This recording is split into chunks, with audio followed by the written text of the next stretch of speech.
Halo teman-teman semuanya, pada kali ini kita akan menjelaskan tentang apa itu pada permintaan penawaran yang ada dalam kehidupan kita sehari-hari saat kita berbelanja di pasar.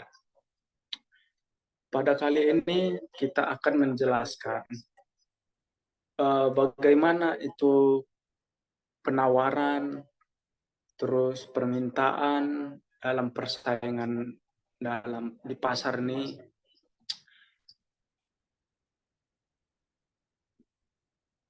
Saya akan menjelaskannya satu satu untuk bisa memahami dari pembelajaran permintaan dan penawaran dalam pasar ini.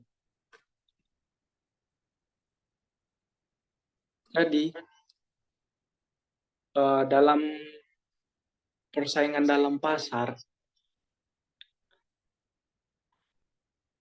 yang sudah kita lihat sehari-hari ini, kita sering berbelanja seperti kita membeli buah ataupun kebutuhan-kebutuhan pokok yang ada di kehidupan kita sehari-hari.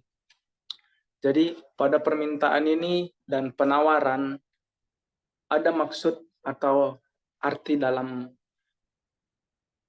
untuk berbelanja dalam permintaan dan penawaran dalam studi kasus kali ini. Kalau arti dari permintaan dan penawaran itu yaitu seperti dua kata yang paling sering digunakan dalam hubungan ekonomi. Dan penawaran dan permintaan itu yaitu kekuatan yang membuat ekonomi pada pasar ini bekerja. Jadi seperti naik atau turunnya suatu harga maupun modal dalam kita berjualan ataupun dalam kita membeli. Jadi pada konteks kali ini, pada pembelajaran mikroekonomi ataupun bisa disebut hal sederhananya dalam masa sekarang itu adalah mikroekonomi modern, itu adalah tentang penawaran, permintaan, dan keseimbangan di dalam pasar. Nah, apa itu pasar? Atau yang bisa disebut kalau saya orang Medan itu adalah pajak. Nah, kalau pasar itu adalah sekelompok pembeli ataupun penjual barang ataupun jasa di dalam lingkungan itu. Jadi istilah penawaran dan permintaan ini mengacu pada perilaku orang yang saat berinteraksi satu dengan yang lainnya di pasar ini. Jadi kayak kita ini sebagai konsumen ataupun saya sebagai penjual barang contohnya. Jadi ada kita berinteraksi penawaran-penawaran harga kepada konsumen. Saya mau minta sekian, apakah pedagang ini mengasih harga sekian begitu. Pada kali ini kita akan memasuki dalam hukum permintaan dalam kehidupan sehari-hari kita. Jadi yang pertama itu ada yang dinamakan definisi pada permintaan. Definisi permintaan itu kayak kita membuat harga lah dalam suatu produk yang kita akan jual. Dan yang kedua itu ada faktor yang memengaruhi permintaan. Faktor-faktor inilah yang setiap harinya saat kita berbelanja, saat kita meminta suatu barang untuk keperluan kita. Jadi nanti ada faktor-faktornya yang nanti akan saya jelaskan selanjutnya lagi. Dan yang ketiga ada itu kurva permintaan. Yang keempat ada fungsi dari kurva permintaan ini. Jadi naik turunnya suatu barang atau jasa itu nanti kita akan mendalaminya lagi dalam kehidupan ini. Dan yang kelima adalah pergeseran kurva pada permintaan. Nah,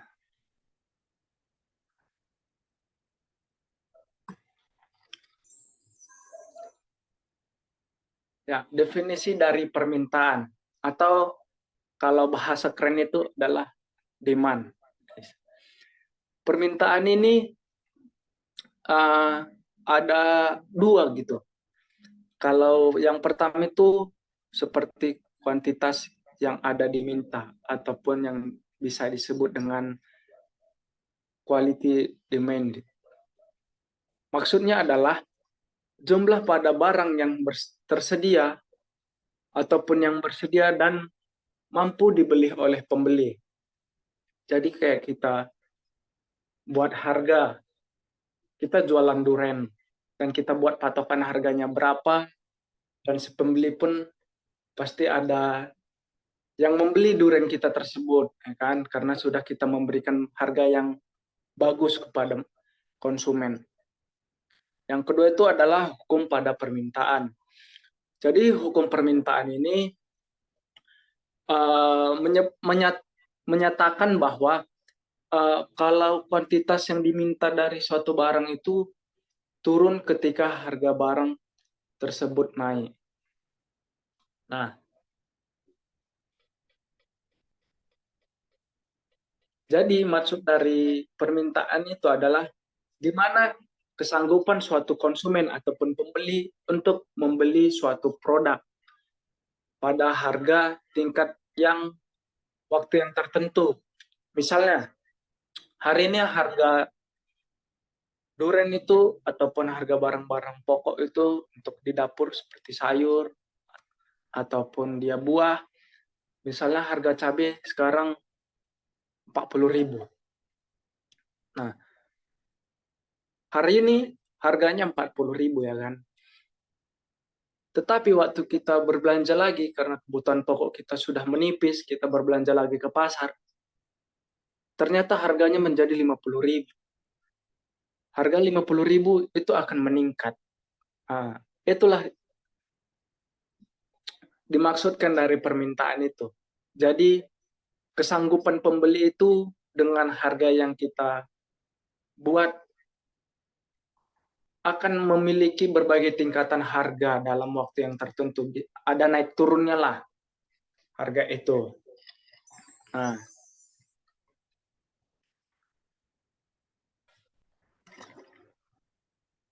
dari faktor-faktor yang memengaruhi yang saya jelaskan sebelumnya itu ada 5. Yang pertama itu ada harga. Dan yang kedua itu adalah pendapatan. Jika suatu harga, misalnya kita itu berjualan suatu barang ataupun produk kita akan memastikan harga itu dengan harga yang terbaik. Nah, dan yang kedua itu adalah pendapatan. Dari hasil yang kita jual tersebut, apakah pendapatan kita itu untung ataupun rugi? Nah, yang ketiga itu adalah selera konsumen. Jadi kalau kita membuat suatu barang ataupun menjual suatu barang di pasar ataupun di zaman-zaman sekarang itu kayak udah online-online gitu lah. Kayak Shopee ataupun TikTok Shop ataupun Lazada dan sebagainya, aplikasi-aplikasi online. Pasti kita dalam suatu akun akan menjual berbagai banyak produk barang-barang kita untuk dibeli sama pembeli kita sendiri. Jadi mereka bisa bebas untuk memilihnya barang-barang yang murah, yang sedang, nggak terlalu mahal, dan ada yang mahal. Dan pastinya itu akan memengaruhi dari permintaan tersebut. Dan yang keempat adalah harga barang. Harga barang lain ini kayak kita sesuaikan juga dengan orang lain. Kenapa demikian? Jika terlalu mahal kita jual, maka tidak ada akan yang membeli. Nah, kalau terlalu murah, kita tidak mendapatkan untung dalam penjualan kita ini. Dan yang kelima adalah perkiraan. disitulah bermainnya hukum dari permintaan ini, yang dimana berapa harus harga yang kita patokkan kepada konsumen, harga yang terbaik untuk kita jual kepada konsumen-konsumen kita supaya barang kita ini dibeli. Dan yang keenam adalah jumlah penduduk. Apakah kita berjualan itu penduduknya banyak atau sedikit? Kalau kita berjualan suatu barang di pasar gitu, tidak usah di online, di pasar yang bisa langsung kita jumpai barang itu tersebut, kita pastinya akan melihat situasi dari penjualan kita ini, apakah penduduknya banyak atau rame ataukah sedikit populasi penduduknya ini, supaya barang-barang kita kan bisa cepat habis. Jadi kita juga menentukan posisi yang terbaik lah, posisi yang bagus ataupun mantap untuk berjualan kita.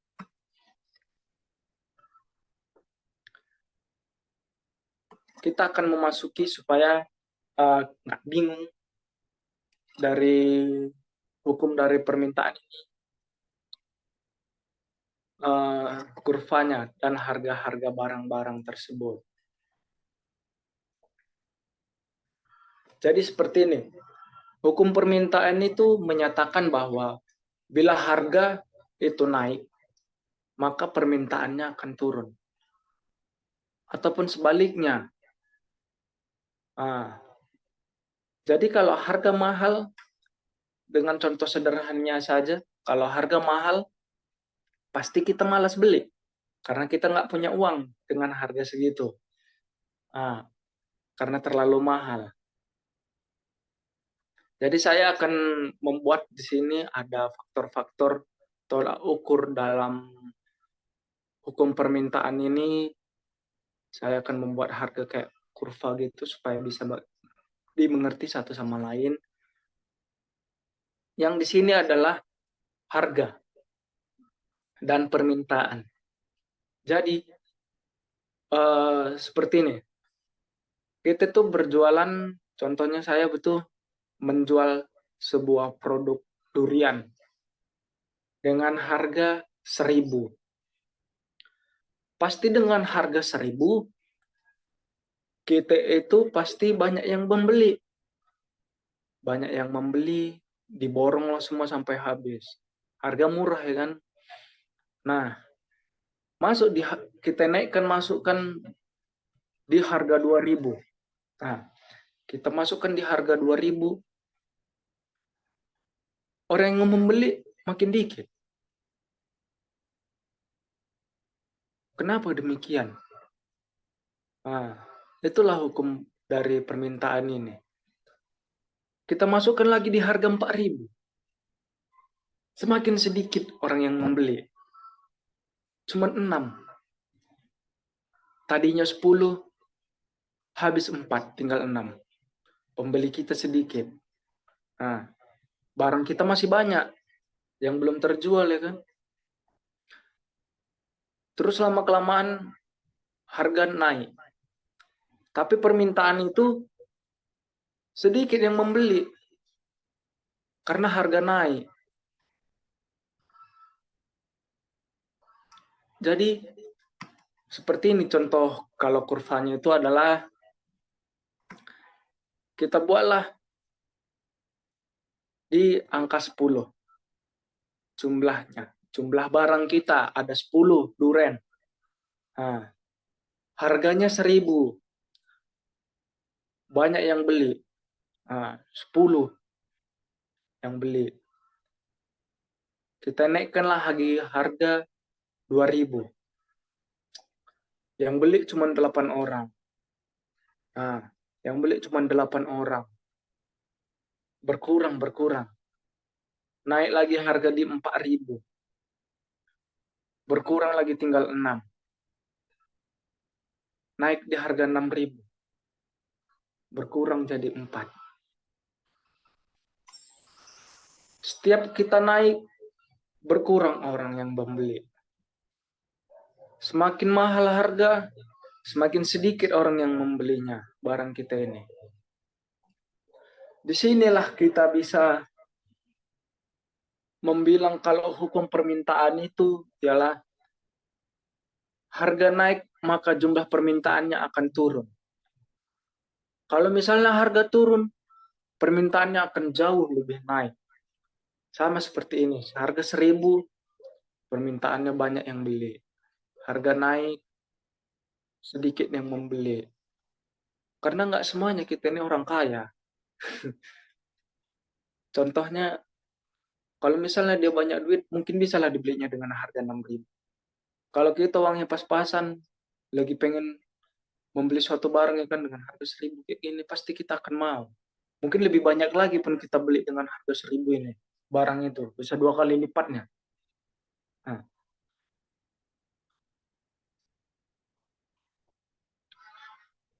dipajak nih pasar.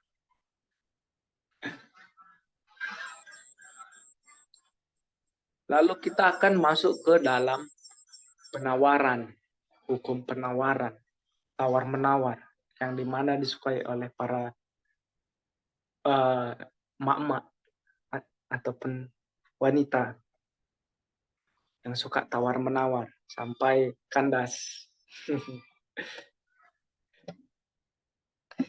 Jadi penawaran ini adalah jumlah barang yang ditawarkan pada penjual. Kita yang buat harga gitu, pada tingkat harga tertentu, pada periode tertentu, dan pasar tertentu. Kayak kita buat harga barang itu 10.000, kita bilang sama konsumen, ini Kak, harga bobaku 10.000 nih minumannya, murah. Mungkin ada yang nawar, Kak buatlah harga 8.000 atau harga 5.000. Disitulah ada tawar menawar dalam suatu pasar. Dengan harganya bisa naik, bisa turun juga. Nah, jadi ada kuantitas yang ditawarkan, yaitu jumlah barang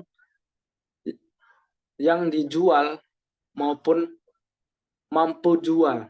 Maksudnya adalah jumlah barang yang penjual mau dan mampu jual.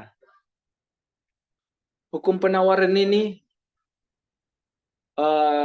bisa dikatakan dengan jika hal lain sama, kuantitas yang ditawarkan suatu barang itu naik ketika harga barang itu turun. Maaf, ketika harga barang itu naik. Nah,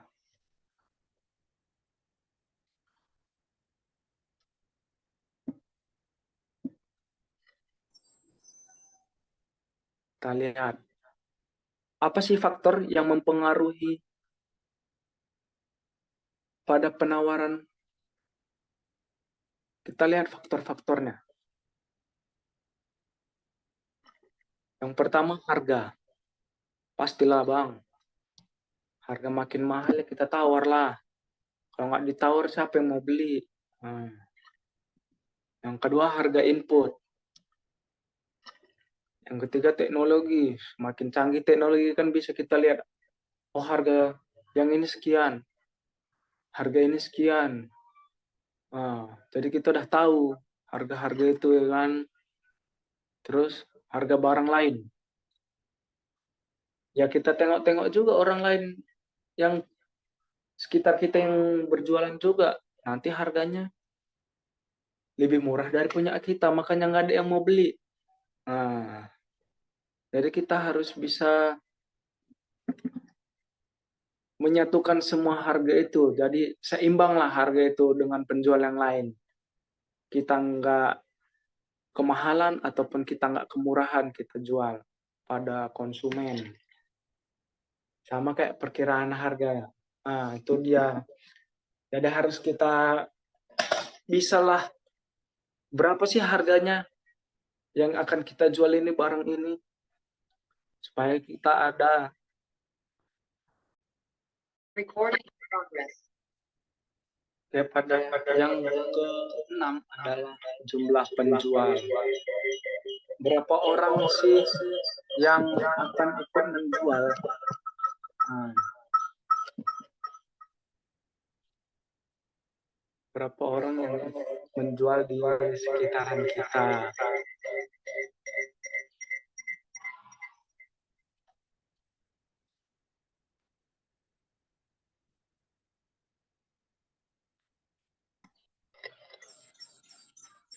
Selanjutnya adalah dari hukum penawaran.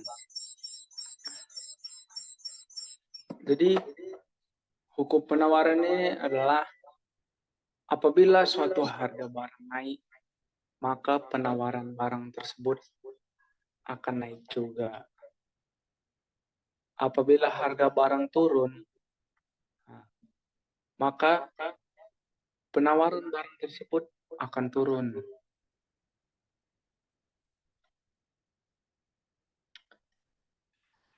Jadi begini, kita buat contohnya lah. Ya, kita ini sebagai penjual pedagang duren.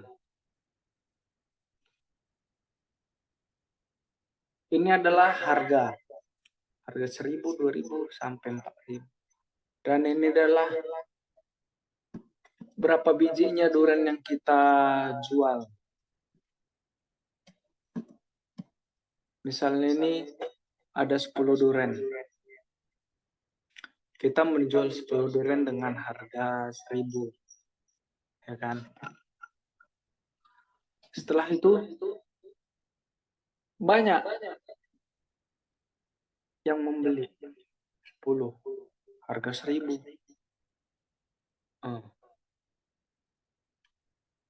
Kita naikkan dengan harga 2.000. Makin banyak, ya kan? 20 unit, 20 barang yang ditawarkan. Dinaikkan lagi dengan harga 3.000. Jadi 30 duren dalam penawaran ini. Kita naikkan 500 perak. Ya kan? Jadi 35.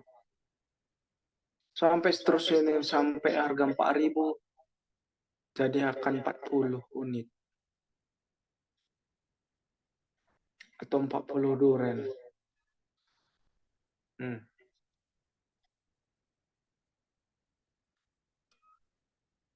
Kenapa demikian? Semakin kita naikkan harga, kok unitnya makin banyak.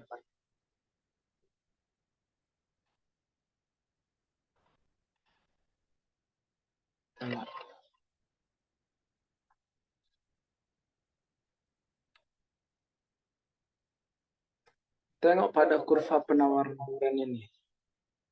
Saya ntar lagi jadi tukang duren.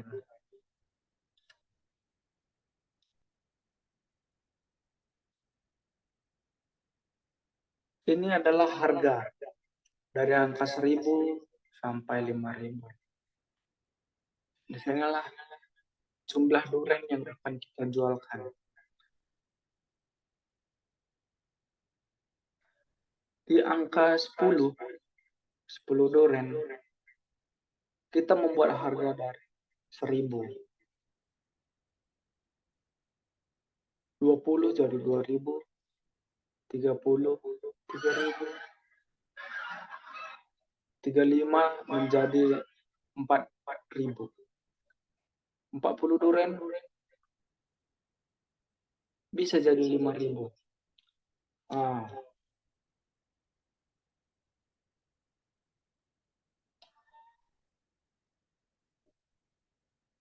Jadi pada pergeseran pada kurva penawaran itu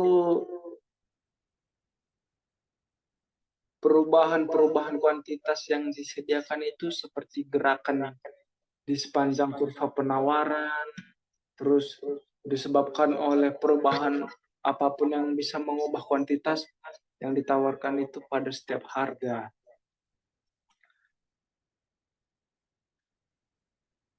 kita menjual durian ini.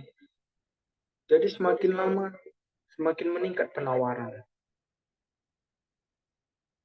Semakin mahal harga, semakin ditawar. Ah, harganya naik. Yang saya sebutkan tadi harga naik ya kan. 5.000 satu durian. Tapi ditawar. Bang, bisa nggak bang kalau aku ambil sekian duriannya 10, harganya misalnya jadi 4.000 atau jadi 3,5. Itulah dia dalam penawaran ini. Jadi semakin mahal, semakin ditawar. Sama kita kayak dia itu diskon di Shopee. Kan semuanya akan berubah deh kan, namanya murah, barang murah dikasih. Murah bukan karena apa? Karena harganya yang murah. Di potongan harga, diskon, pasti kita cari-cari diskon ini. Siapa yang nggak mau diskon? Hmm. Kita kalau ada diskon kita kita kejar juga ya kan. Begitu juga lah hukum dari kurva penawaran. Kalau misalnya harga lah udah murah, nggak mungkin kita tawar. Harga udah 2.000 perak, pasti kan murah, nggak bakalan ditawar orang, pasti langsung bayar. Coba harga mahal, kita beli misalnya cabai, nah, kita beli cabai dengan harga cabai sekarang yang mahal kan, udah mahal kali 60-an ribu, di atas 50-an ribu lah semua setiap pasar, pasti akan ditawar semuanya. Itulah dari hukum permintaan ataupun dari kurva penawaran ini. Sekian dari pemaparan saya, semoga apa yang saya terapkan seperti pada pemaparan saya bisa kita lebih mengerti lagi pada hukum mikroekonomi permintaan maupun penawaran dalam harga di pasar.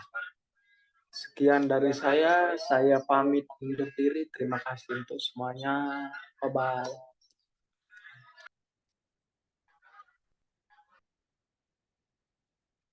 Itulah bisa kita tentukan dari rumus-rumus ini. Pada permintaan, fungsi dari permintaan.